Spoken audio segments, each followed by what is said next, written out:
ओबीसीचं आरक्षण खुंटीला कसं बांधलं जाईल या दृष्टीने तो प्रयत्न करतोय.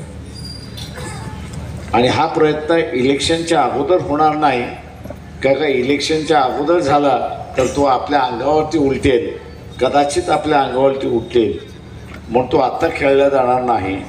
तर तो विधानसभेमध्ये आणि विधानसभेच्या निवडणुका झाल्यानंतर तो विधानसभेमध्ये खेळला जाईल हे लक्षात घ्या. तो विधानसभेमध्ये खेळला जाईल आणि त्या विधानसभेमधला डाव आपल्याला उलटवायचा हे आपण लक्षात ठेवू. तेव्हा हा डाव कशा प्रकारे असेल, तो उलटवायचा कशा पद्धतीने,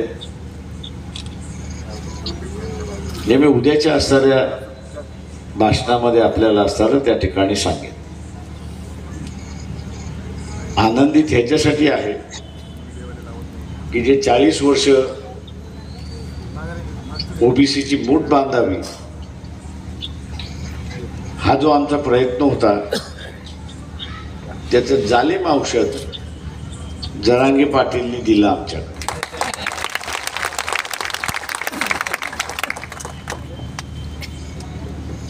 आणि आज आपण बघतोय की माळी असेल, धनगर असेल, वंजारी असेल, कैकाडी असेल, मांगारुडी असेल, गोसावी असेल, ही सगळी मंडळी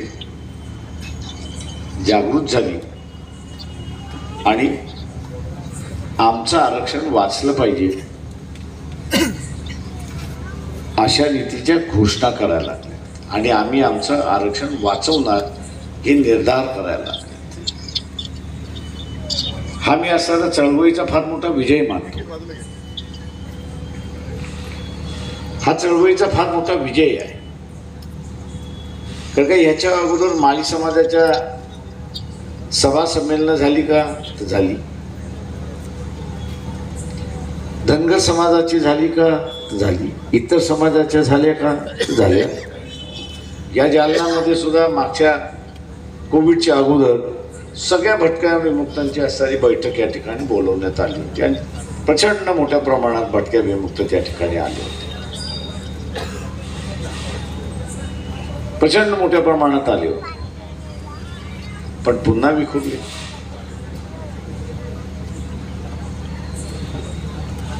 मी एक उदाहरण देणं थांबणार आहे. धनगर समाजाचं काही वर्षापूर्वी म्हणजे अटल बिहारी वाजपेयी ज्यावेळेस होते पहिल्या टर्ममध्ये, त्यावेळेस पंढरपूरला प्रचंड मोठं असणारं अधिवेशन झालं आणि अटल बिहारी वाजपेयी जे आहेत त्यांना प्रमुख पाहुणा बोलवण्यात आलं होतं. ते धनगर मिळावं. 5-6 लाखाच्या वरती असणारा धनगर समूह एकट्ठा झाला होता आणि सगळे धनगर कार्यकर्ते आनंदित होते की आपला मोठा मेळावा झाला. त्याच्यातले माझ्या काही ओळखीचे होते, ते म्हटले प्रकाशराव आमचं जमलं. म्हटलं काय जमलं? आम्हाला 2 जागा भारतीय जनता पक्ष देईल. मी त्यांना म्हटलं दुधात साखर.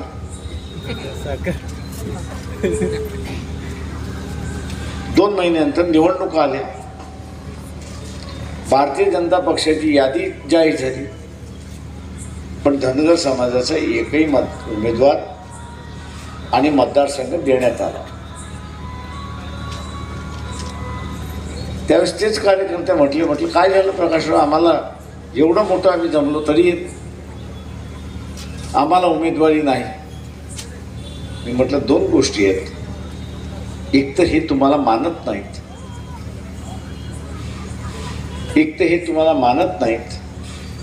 हे तुम्हाला गुलाम बनवू इच्छितात आहेत. संविधानामुळे तुम्हाला ते गुलाम बनवू शकत नाहीत याची असणारी दक्षता घेण्यात आलेली आहे. आणि दुसरं म्हटलं होतं 5 लाखाच्या वरती लोक होते, मान्य आहे म्हटलं होतं, पण तो धनगर समाज महाराष्ट्रातला होता. तो महाराष्ट्रातला होता. म्हटलं मतदारसंघात आला तर किती धनगर समाज होतात. याच जालना विधानसभा मतदारसंघामध्ये आपण घेतले तर धनगर समाजाची मतं किती? 28,000 आहेत माझ्या माहितीप्रमाणे. आंबडमध्ये जास्ती आहेत.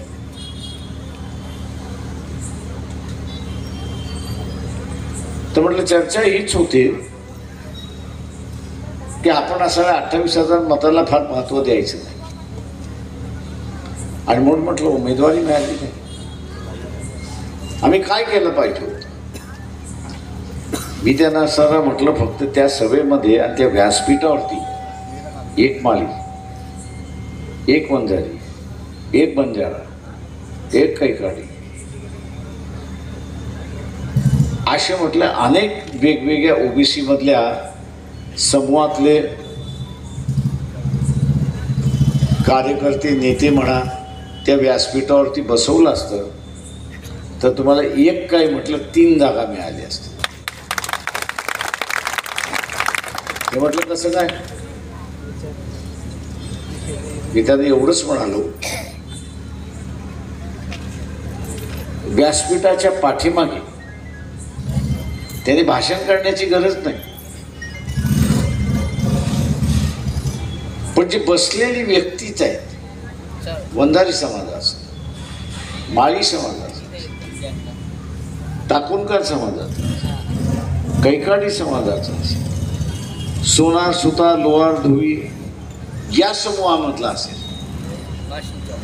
म्हटलं संदेश काय जातो, बोलण्याची गरज नाही म्हटलं होतं. संदेश काय जातो तर संदेश हा जातो की धनगर समाजाने पुढाकार घेऊन,